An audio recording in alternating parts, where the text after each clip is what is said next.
No vídeo de hoje, a incrível demissão de Filipe Luís do Flamengo. Repito, incrível. E a chegada de Leonardo Jardim, que disse que não ia treinar outro clube no Brasil a não ser o Cruzeiro. O futebol brasileiro é uma loucura. Por isso estamos onde estamos. Like no vídeo, se inscreve, ative o sininho, rumo a 460 mil inscritos por aqui. Boa terça-feira para todo mundo. Você já percebeu que eu não estou no meu habitat natural. Eu estou em Campinas. Hoje tem um evento interno aqui da Globo e eu tenho a honra de ter sido chamado para participar e comandar um dos painéis desse evento. Então, para você ter uma ideia, eu já tinha gravado ontem em casa um vídeo para hoje, analisando as novas regras aprovadas pela International Board que já entrarão em vigor na Copa do Mundo. Falei, não vou ter tempo de gravar esse vídeo. Mas, por sorte, eu trouxe o microfoninho. Por sorte, ele estava na bolsa. Eu falei, deixa aí, deixa atrás. Eu não trouxe tripé. O celular está apoiado aqui num lugarzinho aqui no móvel da TV e é o que deu para fazer. Mas, por sorte, eu trouxe o microfone para o vídeo ficar numa qualidade melhor. Então, gravei o vídeo. Estou gravando o vídeo. Deve ter atrasado um pouquinho aí a subida, porque eu fiz um ensaio aqui do evento pela manhã, voltei, gravei o vídeo bem rápido, mas tá aqui, porque a notícia é essa, o tema é altamente relevante, se impõe e a gente tem que parar tudo para achar uma janela e gravar uma opinião sobre esse assunto, a demissão do Filipe Luís. Como que eu tomei conhecimento dessa demissão? Porque já foi de madrugada. Eu fui dormir cedo ontem, 11 e pouquinho, relativamente cedo, vai. Dentro da minha realidade é cedo. E aí no meio da madrugada eu acordei, aquela coisa de ir no banheiro e tal, aí pegar o celular para ver se tem alguma mensagem das meninas que estão em casa, você fica naquela preocupação se está tudo bem, se aconteceu alguma coisa, ninguém mandou nada, não aconteceu nada, ótimo. Tem lá uma notificação de 1 da manhã do Jornal o Globo, Filipe Luís não é mais técnico do Flamengo.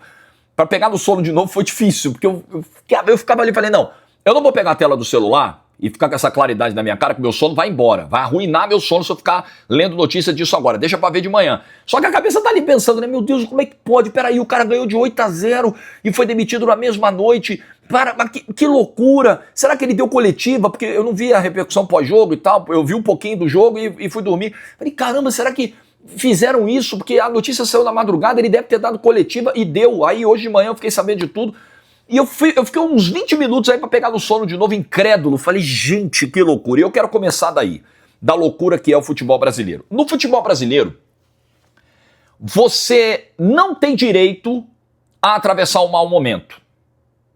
O futebol brasileiro, a cultura impregnada por aqui, que vem de arquibancada, que vem de imprensa, sim, seja ela imprensa profissional, seja ela imprensa torcedora, segmentada, imprensa faz parte disso, uma parte dela também, eu estou inserido.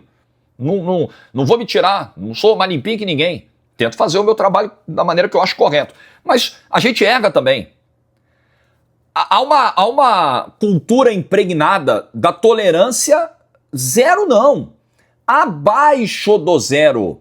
Você, no futebol brasileiro, não tem direito a atravessar um mau momento. E quando você atravessa um mau momento, não existe a preocupação de fazer uma leitura do contexto que te levou a atravessar aquele mau momento. Então vamos lá, o Flamengo teve o seu pior início de temporada nos últimos 10 anos? Isso é verdade. Os números vão mentir? Não vão mentir. Agora, o Campeonato Carioca começou na primeira metade de janeiro. O calendário desse ano sofreu uma alteração e os estaduais foram impactados em virtude da Copa do Mundo. E essa temporada começa delicada porque o Flamengo precisa abrir mão do Campeonato Carioca do seu início para descansar os jogadores que vieram do maior ano, de um dos maiores anos da história do clube, que foi 2025. Um dos. Nenhuma dúvida, né? O Flamengo jogou até o dia 17 de dezembro, terminou a temporada depois de todo mundo, porque ele estava no Catar disputando um Mundial de Clubes contra o campeão da Champions League. E aí, menos de um mês depois, tem o início do Campeonato Carioca. Era óbvio que o Flamengo precisava abrir mão do Campeonato Carioca naquele momento. Era óbvio que o planejamento estava correto. Só que quando o Sub-20 entra, joga 3 jogos, perde 2 e empata 1, o que é correto passa a ser enxergado de outra forma. E aí vem uma pressão institucional, olha, nós vamos cair, bota os caras para jogar antes. Pô, mas nós temos um planejamento aqui. Não interessa, bota os caras para jogar antes. Eu até entendo, uma preservação ali institucional. Mas eu fiz vídeo na época dizendo, galera, assim, com todo respeito, não é glamourizar vexame, rebaixamento, o Flamengo não tem rebaixamento na sua história, não é? Mas assim, o que muda a vida? Disputar o quadrangular do Carioca é um vexame? É um vexame se você jogou o Carioca inteiro com priorização e força máxima. Aí é um vexame. Caramba, eu joguei o Campeonato Carioca todo, dando gás, dando a vida, levando a sério, e fui parar no quadrangular do rebaixamento. Que vexame! Vexame. Podemos usar o termo tranquilamente. Agora, quando você vem de um vice-campeonato mundial, onde você ficou a uma disputa de pênaltis de ser bicampeão do mundo, de um título de Libertadores, se tornando o maior brasileiro vencedor da competição, de um título de Campeonato Brasileiro, você abrir mão dos titulares e correr o risco, toda decisão como essa de você abrir mão de uma competição embute um risco. Correr o risco de disputar um quadrangular do rebaixamento, desculpa, não é vexame. Ah, mas o rival vai zoar.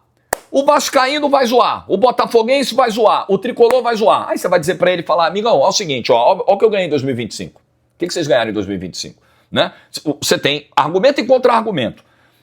A zoeira faz parte, a zoação faz parte, mas é o lógico a se fazer. É o lógico. Dane-se o Campeonato Carioca, com todo o respeito. E assim, vocês me conhecem, né? Eu transmito o Campeonato Carioca, eu vou estar lá no Maracanã domingo narrando a final, o Fla-Flu.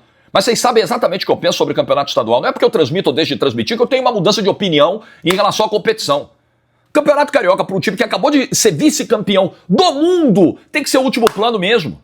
Bota os moleques pra jogar. Ah, deu ruim, quadrangular do rebaixamento. Já vai estar na janela da volta dos titulares, os titulares vão resolver esse BO aí. Eu opinei sobre isso na época. Mas enfim, assim funcionam as coisas no futebol brasileiro. Planejamento correto. Não, é isso mesmo, tem que descansar os caras, campeão do mundo, é isso aí. Aí botou o sub-20, a bola não entrou? Que planejamento bosta, esse treinador, esse treineiro, esse isso, esse aquilo. Aí começa. Muito bem. Aí você antecipou a volta do elenco titular.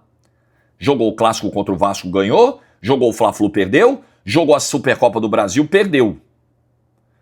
Começou ali uma temporada de um jeito que não estava planejado, teve que antecipar retorno, não deu certo. O time fisicamente sentiu muito os primeiros jogos, as primeiras semanas do ano. Eu acho que agora, na virada para março, isso não pode mais ser argumento. Isso era um argumento para o primeiro momento, nesse momento não.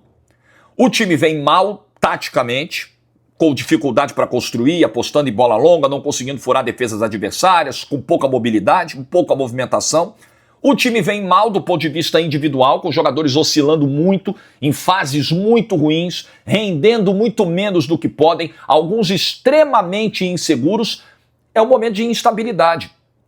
Felipe Luiz também teve um momento ali de pressão no ano passado, durante o Brasileiro, o Palmeiras assume a liderança e tal, mas nenhum momento do trabalho do Felipe Luiz foi tão grave em termos de resultado quanto esse. O primeiro.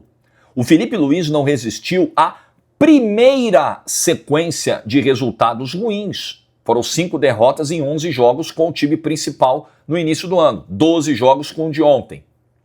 5 derrotas. Realmente é um início muito ruim. Você perdeu 2 títulos. Perder a Supercopa, um clássico, jogo único, pro Corinthians, terceiro jogo do time principal no ano, tá no combo. É um clássico, amigo. É um clássico. Perder pro Lanús, quando você tem 2 jogos, o segundo é no Maracanã, aí eu acho grave. E realmente foi. Mas foi o primeiro momento de instabilidade do Felipe Luiz como técnico do Flamengo. E não existe paciência para nada no futebol brasileiro. Para nada. A sequência é ruim? Rua. Mas eu vou ser justo, tá? Não é só no futebol brasileiro, não. A Europa entrou nessa. Antigamente, nós fazíamos isso. E aí a gente olhava para a Europa e falava, tá vendo? Os caras lá têm planejamento, os caras mantêm o treinador, não troca treinador no meio do ano. A Europa tá nessa também. A paciência de todo mundo hoje é mínima no futebol. Planejamento é o seguinte, planejamento bom é quando o time ganha os jogos. Aí o planejamento foi perfeito e impecável. Se o planejamento é coerente, faz sentido, é lógico, leva em consideração preparação física, fisiologia, desenvolvimento técnico, desenvolvimento tático, emocional, etc. Todos os fatores que entram no futebol, mas a bola não entrou na casinha, o planejamento é uma merda. É assim, galera, o futebol. É assim. O brasileiro, e tá virando assim o futebol fora do Brasil também. Isso é importante ser dito. Então, é muito assustador. Treinadores de futebol, entendam. A vida de vocês vai ser essa. Vocês não têm direito mais a tropeçar. Vocês não têm direito mais à derrota. Vocês não têm direito mais a perder clássico. Porque é o fim do mundo. Acabou. O que o Felipe Luiz demonstrou em 2025 não dava crédito a ele, não fazia a gente acreditar que ele poderia dar a volta por cima em 2026? Tudo que esse Flamengo jogou no ano passado, uma defesa sólida, um time que tinha um ataque forte, um time muito equilibrado nas duas pontas, um dos melhores desempenhos defensivos da sua história, tudo aquilo ficou para trás e em 2026 o Flamengo não poderia em nenhum momento, com o mesmo comandante, com o mesmo elenco, um elenco que melhorou inclusive, que teve acréscimos, não teve perda significativa, só teve acréscimo.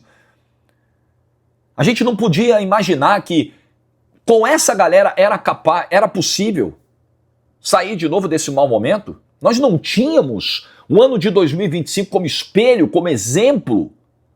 Não temos, porque nós não temos a paciência para nada no futebol. Para nada. E a circunstância da demissão, ela é muito ruim também. Acho que o Flamengo, na gestão BAP, o Flamengo tem um seríssimo problema, seríssimo, de lidar com o aspecto humano das decisões. Seríssimo. O Felipe Luiz, quando discutiu a renovação em dezembro, o BAP já foi e ligou para o Leonardo Jardim. E obviamente que o Felipe Luiz soube disso, porque a imprensa soube e o Felipe Luiz soube. O Felipe Luiz, antes do jogo de ontem, o BAP já estava conversando com o Leonardo Jardim. O Felipe Luiz goleia de 8-0. Olha que roteiro. Goleou e foi demitido. Deu de 8 e foi demitido. Tudo bem que é o Madureira, dá 8-0 no Madureira, que teve jogador expulso no primeiro tempo, convenhamos, não muda a vida de ninguém. Convenhamos, todo respeito, tadinho do Madureira, né? Mas olha o roteiro. Você ganhou de 8-0, foi mandado embora, deu a coletiva. Meu Deus do céu, o Flamengo conversou antes com o Leonardo Jardim. A decisão já estava sacramentada. Antes, o Flamengo deixou o cara dar entrevista coletiva, falar da decisão de domingo, falar do Fla-Flu, programar o próximo jogo, projetar o próximo jogo. Aí o Boto vai lá, chama o cara para uma conversa de 30 segundos depois da coletiva e diz: você tá fora. Essa gestão do Flamengo tem uma enorme dificuldade em lidar com as pessoas, no trato com as pessoas, porque o atleta, o treinador, o diretor de futebol são seres humanos. Ganham muito bem, sem dúvida ganham muito bem, mas não é por isso que eles precisam ser expostos ao ridículo que o Felipe Luiz foi exposto dessa vez. E nós estamos falando de um cara multicampeão como jogador e como treinador. Se um ídolo do Flamengo é tratado pelo Flamengo dessa forma, imagina eu. Porra, imagina você, que não é nada para a história do Flamengo, né? Que não construiu nada desse clube, que não ganhou nada desse clube, nunca vestiu a camisa. Imagina nós, meros mortais. Esse é o tipo de tratamento que a gestão do Flamengo costuma dar aos seus colaboradores, né? Termo muito bonito que se usa no meio corporativo. Colaboradores. Assim os caras trataram o Felipe Luiz, irmão. O treinador que liderou um dos anos mais vitoriosos da história desse clube. Foi tratado desse jeito. Um cara que renovou o contrato há 2 meses. E aí, eu disse no vídeo da renovação, vocês lembram, né? Os inscritos aqui que almoçam comigo todo dia lembram. Esse desgaste da renovação, esse cabo de guerra, vazamento que sai, que expõe o Felipe Luiz, isso vai cobrar um preço lá na frente. Eu me lembro claramente de questionar, de deixar essa pergunta no ar. Será que na primeira crise em 2026 isso não vai pesar? Esse desgaste BAP Felipe Luiz, Será que ou vai cobrar um preço e fragilizar o Felipe lá na frente numa bola dividida, no momento que perdeu um clássico, perdeu um título? Sacramentou, tava na cara que isso ia acontecer. Batata. Na cara que isso ia acontecer. No primeiro desgaste, o BAP foi lá e mandou o Felipe Luiz embora. Então acho que rolou a questão do desgaste com a diretoria. A história da renovação deixou sequelas graves que não puderam ser resolvidas. Isso para mim está evidente. Evidente. O comportamento do torcedor também pesou, porque quando você ganha de 8-0 e o time é chamado sem vergonha no apito final, a torcida está dando um recado claro que está rompida. É ruptura. Rompemos com vocês. Não, ganhar de 8-0 do Madureira não satisfaz. Vocês têm que ganhar o clássico domingo do Fluminense e ganhar bem. Vocês têm que ganhar do Cruzeiro quarta-feira que vem e ganhar bem. Aí a gente vai pensar se volta a fazer um pacto com vocês aqui, porque nesse momento não esquece. Pode dar 8, 15, 20, 30 no Madureira. Vocês são sem vergonha. É o recado que a torcida deu ontem. E obviamente que quando você tem um recado como esse, você fortalece a diretoria para tomar essa decisão. Porque por mais que a torcida não tenha dito Felipe Luiz sem vergonha, fora Felipe Luiz, a bronca foi geral, foi para todo mundo, comissão técnica, diretoria e jogadores. Mas a gente sabe como é a cultura do futebol. Quando as coisas vão mal, você não vai mandar o elenco todo embora. A diretoria não vai renunciar aos seus respectivos cargos. Você vai mandar o treinador. Então a diretoria se sentiu muito fortalecida para tomar essa decisão. Olha aí, arquibancada, o time ganhou de 8, a arquibancada tá puta, tá insatisfeita, então vou mandar o cara embora mesmo. Beleza, era o que a gente precisava. Foi lá e sacramentou. Tem esse caldo. Torcedor do Flamengo, acho que tem todo o direito de cobrar. Esse time é o melhor do Brasil em peças, é o mais caro do Brasil, é o clube mais poderoso economicamente do Brasil hoje, e a cobrança tem que ser proporcional. Eu não tenho dúvida, não dá para aceitar perder uma final pro Lanús, gente. Pro pequenininho Lanús, um clube de bairro, um clube modesto, não dá. Os dois jogos, o Lanús vendendo o Maracanã ganhou do Flamengo, cara, na prorrogação. Meteu 2 gols do Flamengo na prorrogação, meteu 3 gols do Flamengo dentro do Maracanã. Claro que não é para normalizar, claro que o torcedor tem que protestar, claro que tem que dar um se liga nos caras, chamando de sem vergonha. É aquilo que eu falei num vídeo recente lá pro GE, não é que o torcedor ache o time sem vergonha. Ele só tá marcando uma linha de protesto, ele só tá delimitando aqui, olha só, esse desempenho a gente não pode aceitar, galera. Perder pro Lanús, ele não pode aceitar. Fazer um primeiro tempo de 0-0, jogando com dificuldade contra o Madureira no primeiro jogo da semifinal do Carioca, a gente não pode aceitar. É isso que está em jogo. É isso que está sendo dito. Agora, não significa que essa cobrança precise resultar na demissão do treinador que renovou há 2 meses, cara. Não faz o menor sentido. Menor sentido. Mas assim são as coisas no futebol brasileiro. O recado está muito claro para qualquer um que ocupe a cadeira de treinador do Flamengo. Não existe paciência para nada. E não só do Flamengo, né? São raras as exceções, raríssimas as exceções, de clubes que resistem ali a pressões e tal. Se o Abel Ferreira fosse técnico do Flamengo, ele já tinha sido mandado embora há muito tempo. Muito tempo. Muito tempo. Se a torcida do Flamengo faz, em termos de cobrança, de pressão, o que a torcida do Palmeiras faz com o Abel já tinha rodado. Há muito tempo. É que tem uma presidente que segura a onda. Mas é exceção da exceção. A regra, no Flamengo, em outros clubes, tem exceções, tá? O Cruzeiro está segurando a onda por enquanto. Por enquanto. Apesar da torcida estar muito satisfeita. Mas em via de regra, perdeu 2, está fora. Passou por um mês ruim, por 3 semanas ruins, está fora. Não tem direito a erro, não tem direito a nada. Nada. No futebol brasileiro não tem margem para erro e não existe crença em recuperação. Deu ruim. Saiu da rota. Então troca, porque esse aí não vai botar de novo. Peraí, mas olha o que ele fez em 2025. Não, mas fácil botar outro no lugar. É assim que funciona. O recado tá claro. Então, sai o Felipe Luiz dessa forma, eu acho lamentável. Eu acho que o Felipe Luiz vai ser mais feliz na Europa. Eu acho que para trabalhar no Brasil, o Felipe Luiz vai ter que aceitar situações que vão muito na contramão do que ele pensa, do que ele acredita. Muito.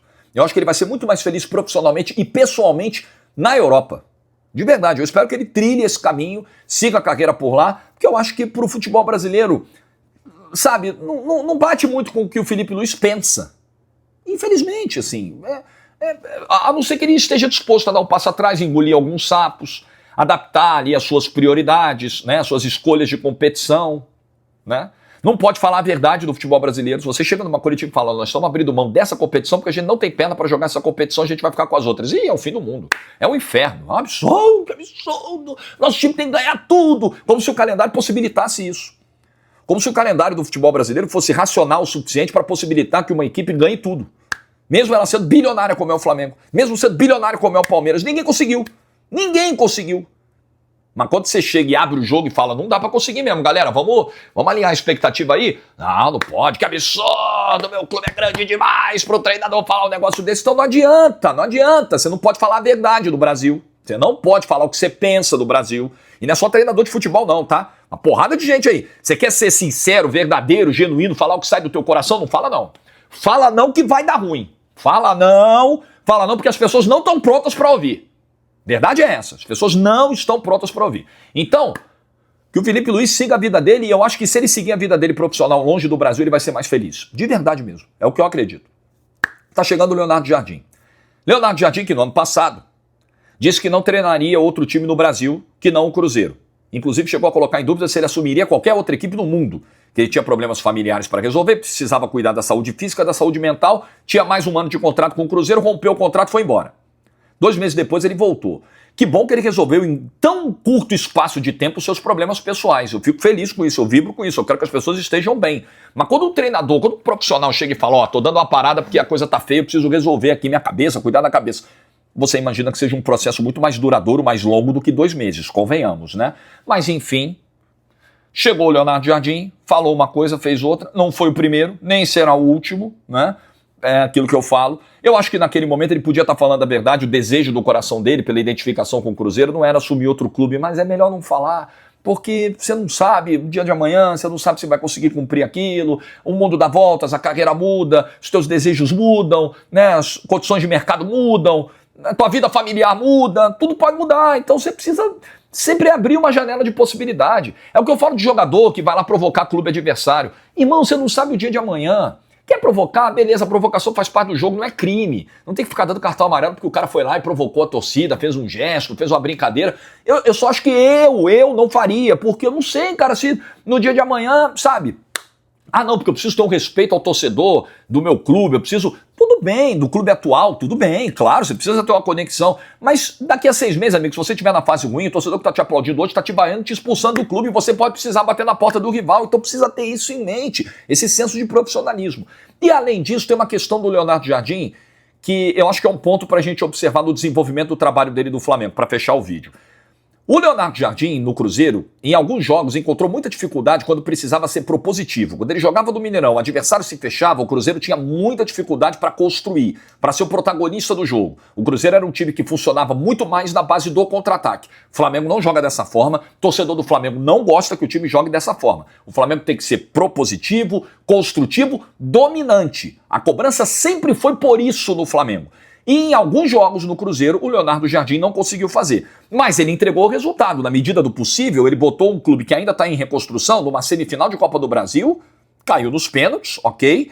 E numa vaga direta de Libertadores com a 3ª colocação, disputando o título em algum momento do campeonato. Em termos de resultado, fez sim um bom trabalho, o Leonardo Jardim. Nenhuma dúvida, fez um bom trabalho. Mas eu preciso ver se em termos de característica, filosofia, se a coisa vai ser diferente do que foi no Cruzeiro. Se vai encaixar com a cultura extremamente exigente e de um jogo ofensivo e dominante, como é a cultura do Flamengo. Muito bem, feito o vídeo desta terça-feira, deixa a sua opinião nos comentários, like se você ficou até o final, juízo e tchau!